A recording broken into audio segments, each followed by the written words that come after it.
अस्सलामुअलैकुम my dear student. I hope कि आप सब खैरियत से होंगे। आज का जो हमारा लेक्चर है वो क्लास 10th की मैथमेटिक्स का फर्स्ट चैप्टर की रिव्यू एक्सरसाइज का क्वेश्चन नंबर 1 है।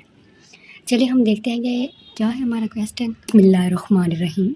हम रिव्यू एक्सरसाइज की बात करते हैं। पहले जो इसकी जितनी भी एक्सरसाइज थी वो मैं आप लोगों को पढ़ा चुकी हूँ, आप लोगों को समझा चुकी हूँ। आप लोगों को मैंने कुछ असाइनमेंट भी दी थी लास्ट पे वीडियो के, और आप लोग उन्हें भी कर सकते हैं और मेरे लेक्चर पे जाके देख सकते हैं कि मैंने आप लोगों को कितने अच्छे से लेक्चर दिया है। अब हम बात करते हैं रिव्यू एक्सरसाइज की। हमारा पहला क्वेश्चन है 4 possible answer are given for the following question, choose the correct answer. Iota square plus iota 4 बराबर है। अब वो कह रहा है एयोटा स्क्वायर प्लस एयोटा 4 किसके बराबर है। तो हम अगर इसको सोल्व नहीं करेंगे ना, तो डियर स्टूडेंट अगर हम इसको सोल्व नहीं करते तो ये एक रट्टाबाजी वाली बात है। और रट्टाबाजी जो होते हैं आप अपने पेपर के टाइम पे, आप स्कूल में टेस्ट के टाइम पे तो पास कर लेते हैं, मार्क्स ले लेते हैं, लेकिन अब कोई यही जो चीज़ होती है, ये जो चीज़ है, आज हम इस चीज़ के लिए जब इंसान किसी चीज़ में प्रैक्टिस कर रहा होता है, जिस चीज़ को फॉलो करते है उसे बहुत ज़्यादा इल्म होता है।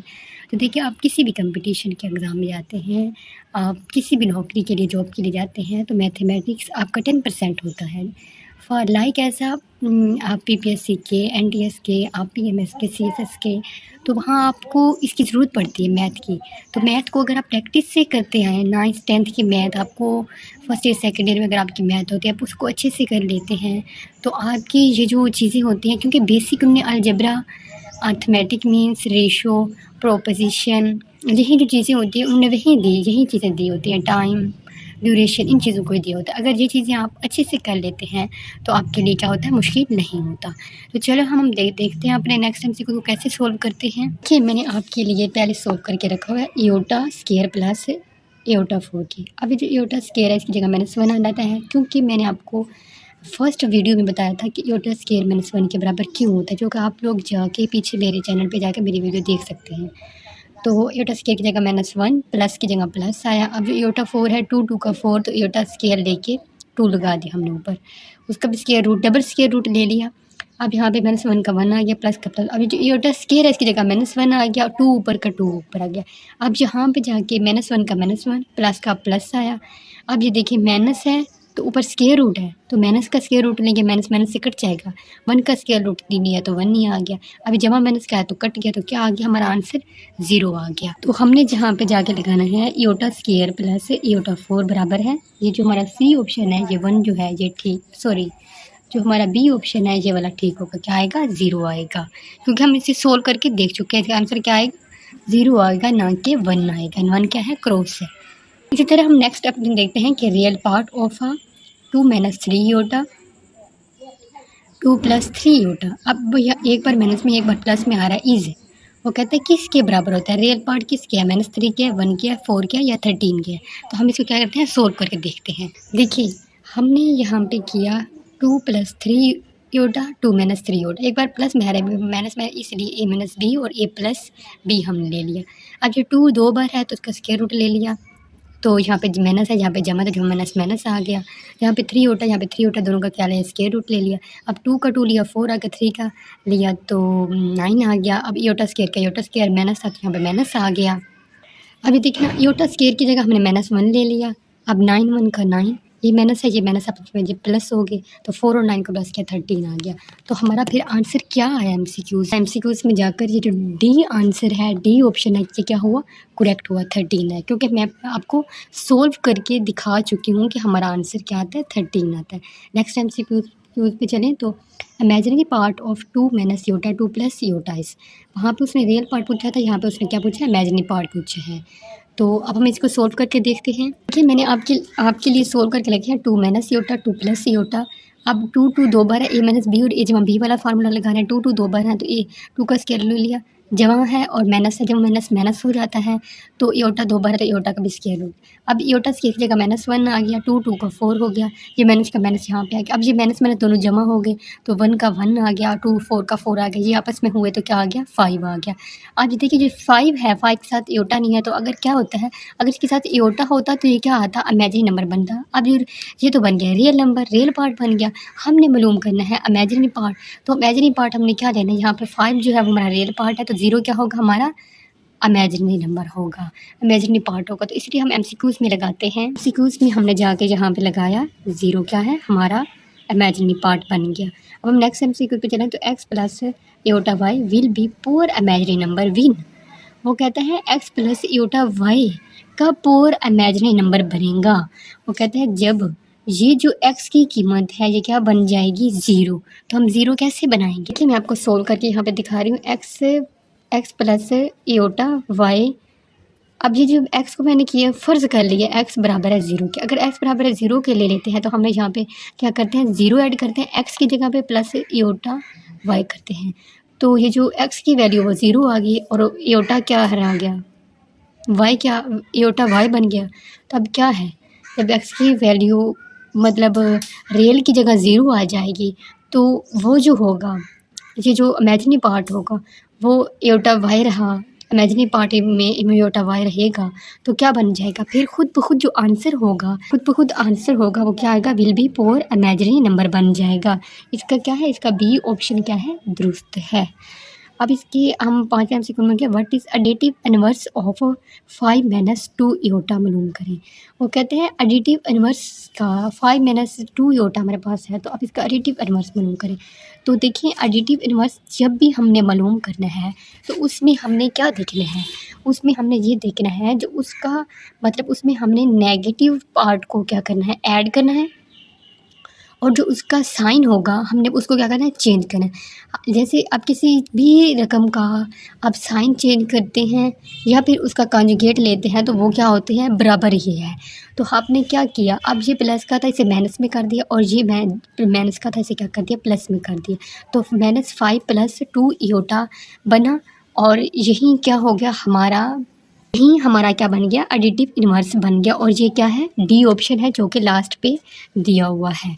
अब हम नेक्स्ट एग्जांपल पे करते हैं, what is multiplicative inverse of z plus 1, z बराबर है 1 प्लस इयोटा मालूम करें।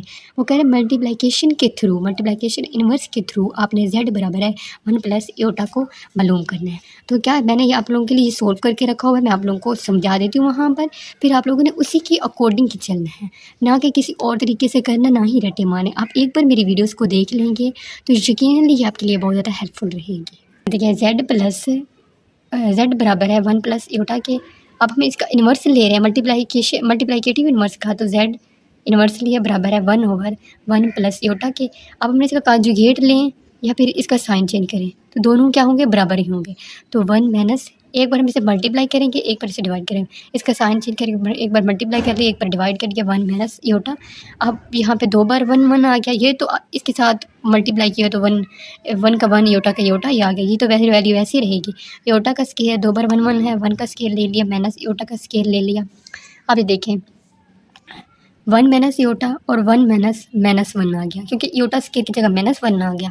अब यही -1 माइनस था और माइनस था आपस में जमा हुए तो ये क्या 1 1 हो गया, 1 माइनस इयोटा वही ऊपर वाला आ गया। अब ये देखिए 1, ये 1 और 1 2 हुए तो एक बार 1/2 ये हो गया डोमिनेट में, और एक बार माइनस। अब यहाँ पे इयोटा की जगह हम 1/2 भी लिखा सकते हैं, इयोटा/2 भी लगा सकते हैं, लेकिन ज़्यादातर यहाँ पे 1/2 साथ इसके इयोटा आएगा तो ये वाला है। अब इसका हम आंसर जाके देखते हैं, जो कोई हमने आंसर निकाला का क्या वही आंसर आ रहा है।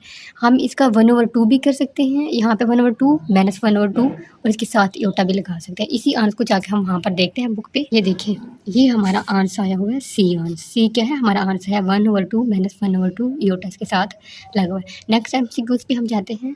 अब देखिए हम यहाँ पे ले रहे हैं आगे एमसीक्यूज़ नंबर 7 को। हमने हमारा एमसीक्यूज़ नंबर जो 7 है वो इफ़ बराबर है z बराबर है 4 - 3 इयोटा, देन वो कहता है z और z का कॉन्जुगेट हमने लेना है। जब हमने z और z का कॉन्जुगेट लेना है तो हम इसको सोल्व करते हैं 4 - 3 इयोटा का। 4 - 3 इयोटा को मैंने आपको सोल्व करके दिखाती हूँ क्या आंसर आता है।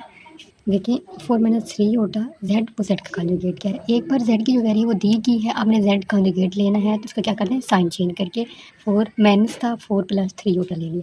अब इन दोनों को हमने मल्टीप्लाई किया, 4 2 बार तो उसका स्क्वायर रूट ले लिया, 3 होता 2 बार तो उसका स्क्वायर रूट लिया। 4 का लिया तो 16 आ गया, 3 होता का लिया तो 9 योटा स्क्वायर आ गया। अब योटा स्क्वायर की जगह -1 ले लिया, 16 - 9 ये -1 है, तो ये माइनस माइनस जमा हो गए तो 9 का 9 आ गया, 16 + 9 है तो ये क्या आ गया, 25 आ गया। फिर देखते हैं हमारा जो आंसर है वो क्या है, 25 है। तो इसी तरह हम नेक्स्ट पे चलते हैं, कॉन्जुगेट ऑफ 9 - 4 योटा इज़। वो कहते हैं 9 - 4 योटा कैसे कॉन्जुगेट है। तो देखिए हमने इसका कॉन्जुगेट लिया तो साइन चेंज हो गया, तो मैंने इसकी जगह क्या आ गया, प्लस आ गया। तो हमारा आंसर क्या है, हमारा यहाँ पे जो आंसर है बी ऑप्शन क्या है, हमारा दुरुस्त है। 9 + 4 योटा आ गया। अब हमारा अगला है, इफ़ जेड बराबर है 4 + 4 योटा देन जेड बराबर है जेड प्लस जेड कॉन्जुगेट के मालूम करें। अब हमारे पास वैल्यू जेड की दी गई है, जेड कॉन्जुगेट की वैल्यू लेके हमने मालूम करना है। मैं तुम लोगों को सॉल्व करके दिखा देती हूँ। देखिए मैंने आप लोगों के लिए सॉल्व करके रखा हुआ है, 4 + 4 योटा देन जेड बराबर जेड प्लस जेड कॉन्जुगेट क्या है। तो हमने इसका कॉन्जुगेट लिया, जेड की वैल्यू तुम्हारे पास थी, कॉन्जुगेट लिया तो साइन क्या हो गया, माइनस में चला गया। अब ये दोनों हैं, एक 4 है, ये जेड की वैल्यू है और ये जेड कॉन्जुगेट की वैल्यू, दोनों को लिया तो ये जमा का है, ये माइनस में आपस में कटे, ये 4 4 प्लस हो तो आंसर हमारे पास के 8 आ गया। यहाँ पे हमारे जो जाके यहाँ पे आंसर आया वो क्या आया, 8 आ गया। अगला हमारा एमसीक्यू था, लास्ट एमसीक्यू था, इफ जेड बराबर है 5 + 4 होता देन जेड मॉडलेस के। अब हम यहाँ पे मॉडलेस मालूम करना है तो हमने एक फार्मूला हमारे पास आ रहा है, मतलब x² + y² वाला, वो मतलब रियल का स्केयर लेना है और इमेजिनरी दोनों का स्केयर रूट लेके करना है। तो मैं तुम लोग को सोल्व करके ये वाला लास्ट वाला आंसर एमसीक्यू दिखा देती हूँ। जो लास्ट का एमसीक्यू है वो 5 + 4 होता है, देन वो कहता है जेड बराबर है मॉडलेस मालूम करना है। हमने मॉडलेस मालूम करना है तो हम लोग को फार्मूला पहले बता चुकी हूँ। तो अपने 5 का स्केयर रूट ले लेना है, 4 योटा का स्केयर रूट लेना है। जो 4 है, अब यहाँ पे योटा लें फिर भी क्वेश्चन नहीं होना, अगर ना लें तो फिर भी कोई फ़र्क नहीं पड़ता। तो आपने सिर्फ 4 का ले लेना है। 4 के लिए 16 है, 5 के लिए 25 है, दोनों को प्लस किया तो 41 हमारे पास आंसर आ गया। अब ये जो हमारे पास आंसर है, यही आंसर देखे जाके तो हमारा ये जो डी ऑप्शन है, यहाँ पर ये हमारा डी ऑप्शन क्या आ रहा है, वही आंसर आ रहा है। आगे नेक्स्ट हमारा क्वेश्चन नंबर 2 है। तो क्वेश्चन नंबर 2 में है, is 0 a complex number, explain. वो कहता है yes 0 is a complex number है। तो अगला हमारा जो उसका पार्ट नंबर 2 है, what is the result of multiplying a complex number by it's conjugate. वो कहता है क्या कोई ऐसा मतलब कम्प्लेक्स नंबर है जिसको मल्टीप्लाई करने पर उसका जो कॉन्जुगेट है वो भी उसके साथ मल्टीप्लाई हो जाए। मैं आप लोगों को सोल्व करके दिखाती हूँ। ये देखिए, ये है हमारे पास जेड की वैल्यू, आगे जेड का कॉन्जुगेट लेके हमने दोनों वैल्यूज़ ली हैं। अब इन दोनों को हमने मल्टीप्लाई किया, 4 का स्क्वायर रूट लिया, 3 योटा का स्क्वायर रूट ले लिया, यहाँ पे 9 आ गया, यहाँ पे क्या है 16 है। अब इस योटा स्क्वायर की जगह -1 ले लिया, 16 9 -1 है तो माइनस माइनस प्लस हुआ, 9 आ गया, तो 16 + 9 को किया तो हमारे पास क्या आंसर आ गया, 25 आ गया। इसी तरह वो कह रहा है कि अगर कोई भी कम्प्लेक्स नंबर है, क्या वो कॉन्जुगेट हो सकता है मल्टीप्लाई होने के? यस, हो सकता है कॉन्जुगेट। लास्ट पेज का क्वेश्चन नंबर 3 के वो क्वेश्चन नंबर 2 का पार्ट नंबर 3 कहता है, state the condition for 2 complex number to be equal. क्या वो कहते हैं कि क्या 2 कम्प्लेक्स नंबर आपस में बराबर हो सकते हैं? यस, क्योंकि अगर रियल नंबर इमेजिनरी नंबर के बराबर हो रहा है, जैसे कि कम्प्लेक्स नंबर के बराबर हो रहा था, इसी तरह जो रियल नंबर होगा वो रियल नंबर इमेजिनरी नंबर के बराबर, रियल नंबर रियल के बराबर, इमेजिनरी नंबर इमेजिनरी के बराबर। लेकिन एक ही वैल्यूज़ के अंदर आ रही है, इमेजिनरी और रियल दोनों आ रहे हैं। जैसा कि फॉर एग्जांपल आप ये देखें 5 + 4 होता है। अब 5 जो है वो रियल है और 4 क्या है, ये यहाँ पे ये क्या है, इमेजिनरी है। तो ये क्या दोनों क्या होंगे, तो ये क्या हुए आपस में, ये कम्प्लेक्स नंबर ही हैं। जहाँ पे ये दोनों वैसे तो कम्प्लेक्स नंबर है, लेकिन इनका जो अलग अलग पार्ट है, रियल का रियल है, इमेजिनरी का इमेजिनरी है। तो इसलिए ये दोनों क्या होंगे, अगर ये आपस में मिलते हैं तो 2 कम्प्लेक्स नंबर भी आपस में इक्वल हो सकते हैं।